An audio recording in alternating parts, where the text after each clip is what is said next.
Dans cette vidéo, voyons comment gérer les conventions MVC. Alors, qu'est-ce qu'on entend par ça?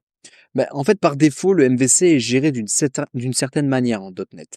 Nous, ce qu'on va faire, c'est qu'on va customiser cette gestion et montrer l'impact sur les contrôleurs existants. C'est quelque chose qu'on fait depuis tout à l'heure, depuis qu'on fait en fait de la configuration, mais là, on va le voir sur une convention particulière en MVC avec le nom des contrôleurs. Voyons cela ensemble.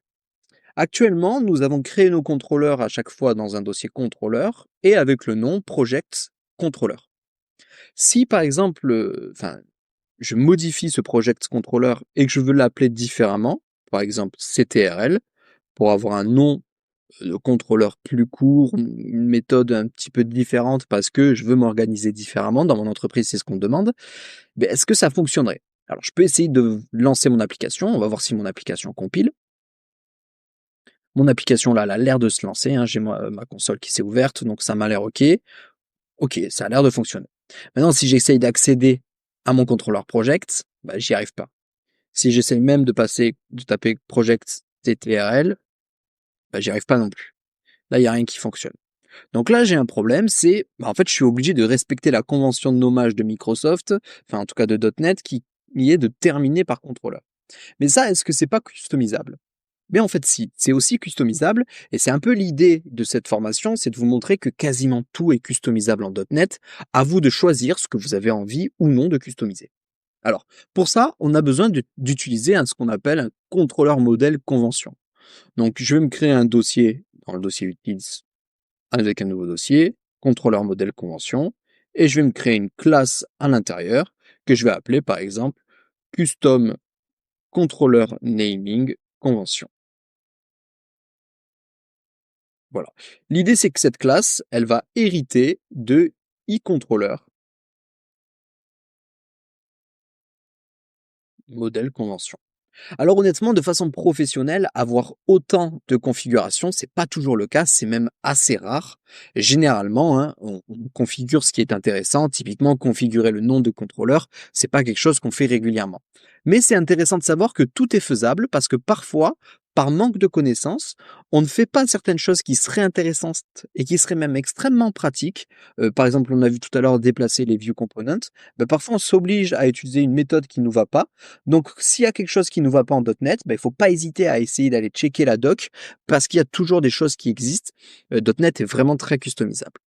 Alors, comment ça fonctionne? Je vois que j'ai des choses à implémenter. Donc, je vais sur Implement Interface. OK, je vais aller les implémenter. J'ai une méthode apply. Cette méthode apply, en fait, c'est cette méthode-là qui va être utilisée pour les conventions de nommage. En fait, ce que je vais faire, c'est que je vais vérifier si mon contrôleur, je peux aller vérifier son nom et je peux vérifier s'il termine par, du coup, CTRL, puisque c'est ce qu'on a mis ici. On a mis CTRL. Et s'il termine par CTRL, ce qu'on va faire, c'est qu'on va supprimer le CTRL. Donc, contrôleur.controller name est égal à, et là, je peux aller supprimer contrôleur. Donc, une petite astuce, par exemple, controller name. Là, ce que je vais faire, point 4, hop, et point virgule. Donc là, ce que je fais, en fait, c'est que ça va supprimer, je me le note quand même, c'est pour supprimer CTRL, c'est pour supprimer cette partie-là, parce qu'en fait, il y a 4 caractères, donc là, on lui dit de tout récupérer, sauf les derniers caractères.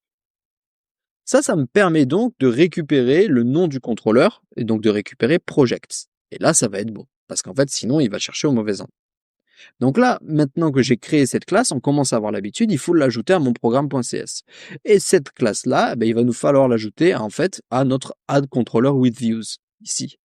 Donc là, je vais pouvoir ajouter aux options.convention. Ici, on va aller chercher les conventions de MVC. Et je vais ajouter une convention, la convention que je viens de créer. Donc new custom controller naming convention. Je viens de lui ajouter ça. À ce moment-là, je dis au framework.NET donc et au middleware d'utiliser, je lui dis d'utiliser cette convention, donc il va l'enregistrer et quand donc il va recevoir une route, il va se dire ok, Je récupère la route, je vois qu'il y a marqué, je vois que, il y a marqué projects dans la route, donc je vais aller vérifier avec tous les contrôleurs.